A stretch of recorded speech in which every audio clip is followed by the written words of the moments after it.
Você sabe me dizer qual foi a treta que aconteceu entre Palmeiras e Boca Juniors em 2000, entre Flamengo e Atlético Mineiro em 1981? No vídeo de hoje, algumas tretas envolvendo times e arbitragem do futebol brasileiro e até mesmo do futebol mundial. Eu vou comentar sobre algumas tretas que aconteceram no futebol, tanto o futebol brasileiro quanto o futebol mundial.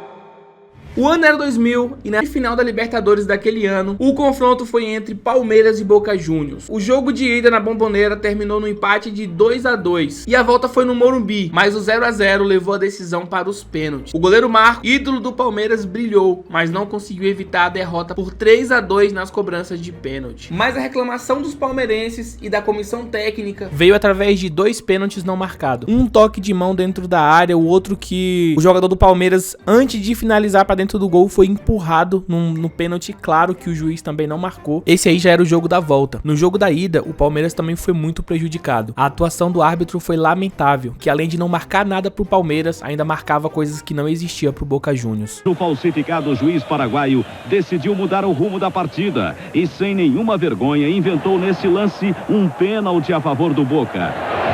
Ele é brincalhão. Aí ficou fácil para Esqueloto.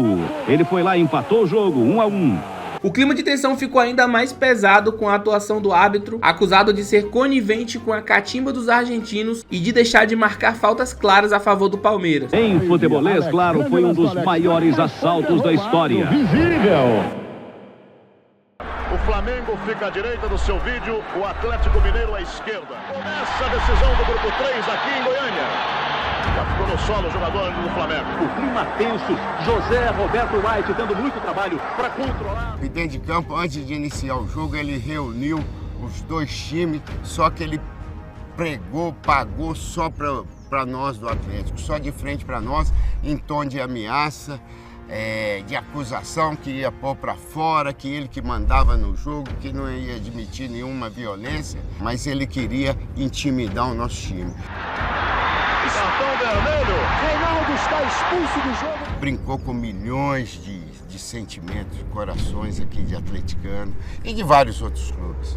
O Hart acabou comprometendo a bonita história do futebol brasileiro. Foi um maior roubo da história. Na edição da Libertadores, o Flamengo e o Atlético Mineiro vinham fazendo uma campanha incrível. Tanto é que eles estavam empatados na liderança, com o mesmo tanto de jogos ganhos, perdidos e empatados. A diferença era só que o Flamengo tinha alguns gols a mais que o Atlético. O jogo foi um campo neutro para não favorecer nenhum dos times. Foi lá no Serra Dourada, em Goiânia. E teve um corte de grama ridículo. Mas vamos falar sobre o personagem principal daquela noite. José Roberto Wright, ele era um dos principais árbitros brasileiros na época. A organização do campeonato gostava dele, mas os dirigentes dos clubes não. O Flamengo enfrentou o Atlético Mineiro em uma das partidas mais conturbadas da história do futebol brasileiro. Era uma fase decisiva da Libertadores de 1981 e ambos os times tinham elencos poderosos. O Atlético contava com o Reinaldo, que estava em grande fase, e o Flamengo contava com o Zico. A primeira polêmica daquele jogo foi bem no início da partida, quando o Zico sofre uma falta cometida por Reinaldo e o juiz, sem pensar duas vezes, solta um cartão vermelho pro Reinaldo. O Atlético praticamente já começou o jogo com um jogador a menos. O Reinaldo toma logo um cartão vermelho em uma falta que claramente era para amarelo. Logo na sequência, a segunda polêmica. 2 minutos depois, o jogador do Atlético, o Éder, sofre uma falta, tenta fazer a cobrança rápida, mas o Wright não deixa. Ele pega a bola dos pés do jogador, que rapidamente tenta pegar a bola de novo, esbarra com o juiz e toma um cartão vermelho. Jogo tenso, Atlético com 2 jogadores a menos e o juiz, que mais parecia um torcedor do Flamengo dentro de campo. Aquele segundo cartão vermelho gerou uma confusão, os técnicos, a comissão, todos invadiram o campo. E no meio da confusão, mais 2 jogadores do Atlético tomam cartão vermelho, ficando então com 4 jogadores a menos. Depois de muito tempo de jogo parado, de confusão no campo, campo invadido pela comissão técnica, xingamento, palavrão, o jogo retoma no 0-0, o Atlético com 4 jogadores a menos. O técnico pediu para todos os jogadores sair do campo e abandonar a partida, porque aquilo não estava sendo justo. Só que tempo depois depois, os jogadores decidiram voltar pro campo para não sofrer nenhum tipo de punição da Conmebol. E aí o jogo seguiu. O goleiro do Atlético caiu dentro da área, tipo, vou dar uma catimbada aqui, eu vou cair pra ver se eles param o jogo, ou então pra ver se eles cancelam esse jogo aqui. Só que o juiz não queria conversa. Quando viu o goleiro caído dentro da área, simplesmente ele foi lá, puxou mais um cartão vermelho. Toma um cartão vermelho aqui pro 5º jogador do Atlético. E pelo regulamento, o time que tiver com menos de 5 jogadores não pode jogar. Simplesmente o Roberto Wright deu aquela vitória daquela noite pro Flamengo. O Atlético acusou o Wright de favorecer o Flamengo, que acabou vencendo a competição e naquele mesmo ano conquistando o título mundial. O jogo de 1981 ainda é lembrado com rancor pelos atleticanos, que consideram um dos maiores escândalos do futebol brasileiro. E é por esse motivo que a primeira Libertadores do Flamengo é tão contestada pelos adversários.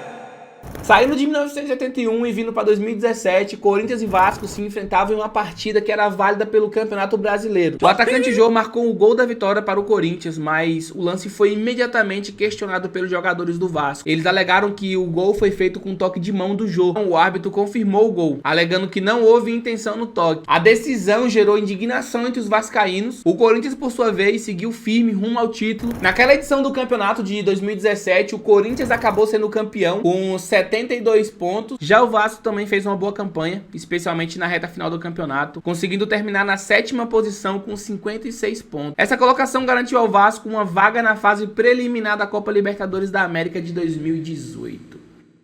Chelsea e Barcelona de 2009. Este jogo vai ficar marcado na história do futebol como um dos maiores roubos da Champions League. No primeiro jogo na casa do Chelsea, o jogo não saiu do empate de 1-1, mas o que realmente ficou marcado naquela noite foi a bizarra arbitragem que fez de tudo para prejudicar o Chelsea. Aos 8 minutos, o Chelsea abre o placar com um golaço de fora da área, mas aquele golaço seria abafado por situações que mancharam aquela partida. Logo aos 26 minutos, Drogba recebe a bola dentro da grande área, sendo marcado por apenas um zagueiro. Ele consegue dominar a bola, só que antes da finalização, ele é empurrado pelas costas, cai dentro da área, mas o juiz manda seguir como se fosse um lance normal. O jogador, é claro, ele ficou indignado, enquanto o juiz norueguês Tom Ovrebø virou as costas. Mas aquele não seria a única polêmica daquela noite. Logo aos 30 minutos, mais uma falta ignorada. O jogador do Chelsea toma uma cotovelada na boca na entrada da grande área. A cotovelada foi tão forte que sangrou, mas o juiz ignora e manda ele receber atendimento fora do campo. O jogo é reiniciado com a posse de bola pro Barcelona. Aos 55 minutos, mais uma reclamação do Drogba. Ele entra na área sendo agarrado por um marcador e na hora da finalização ele leva um carrinho por trás. O árbitro entende como lance normal,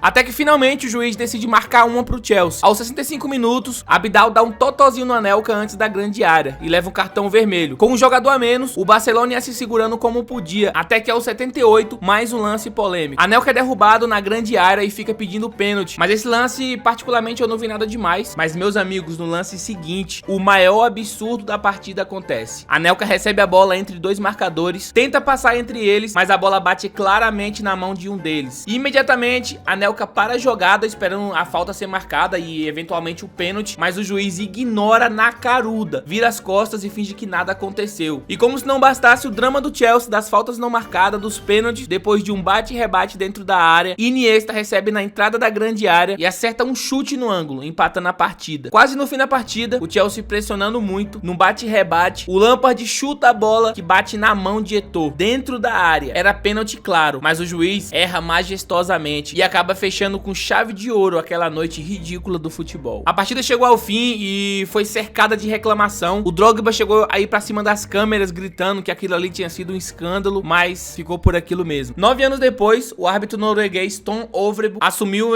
numa entrevista ao jornal espanhol A Marca que ele não tinha o nível pra poder apitar aquele jogo naquele dia e que sim, ele errou. Palavras dele: "Não posso estar orgulhoso daquele dia. Não foi o meu melhor dia. Pra ser verdadeiro, eu cometi vários erros nesse jogo e todo mundo terá opiniões sobre as jogadas. Os jogadores erram e os treinadores também falham." Fecha aspas. Então é isso, esse foi o videozão de hoje aí. Lembrando que esse vídeo foi sugestão de vocês. Eu fiz uma publicação lá sobre o lance do Corinthians. Aí vocês falaram: ah, fala sobre o lance tal, fala sobre o lance X, lance Y. E aí vocês começaram a citar vários lances pra me poder fazer no vídeo. E aqui estão esses lances. Se vocês quiserem mais lances, mais jogos polêmicos, comenta aí embaixo se vocês querem. Vai lá no meu perfil. Lembrando que eu respondo todo mundo no privado. Claro, demora um pouco porque o perfil tá com 270 mil seguidores e eu recebo muita muita mensagem por dia, tento responder o máximo que eu posso. Algumas dou um coraçãozinho, dou um like lá, mas é isso daí. Aqui o canal é mais novo do que o perfil, então segue o canal aqui, galera. A prioridade mesmo é o canal. Você se inscrevendo, deixando o seu like, comentando, você vai estar apoiando o meu trabalho aqui. E o seu apoio vai me dar forças pra mim não divulgar o tigrinho aqui. Deixa o likezão aí. Aqui embaixo também tem a opção de você virar membro. Tô pensando ainda o que eu vou fazer pra quem virar membro aqui do canal. E eu vou bolar umas coisas legais aí pra quem for membro do canal. Demorou? Tamo junto. Muito obrigado por ter assistido esse vídeo até aqui. Pela sua paciência, 42 minutos, 43 minutos de gravação, que vai virar 10 minutos de vídeo. Tamo junto, até o próximo vídeo. Um beijão. Fiquem com Deus. Tchau.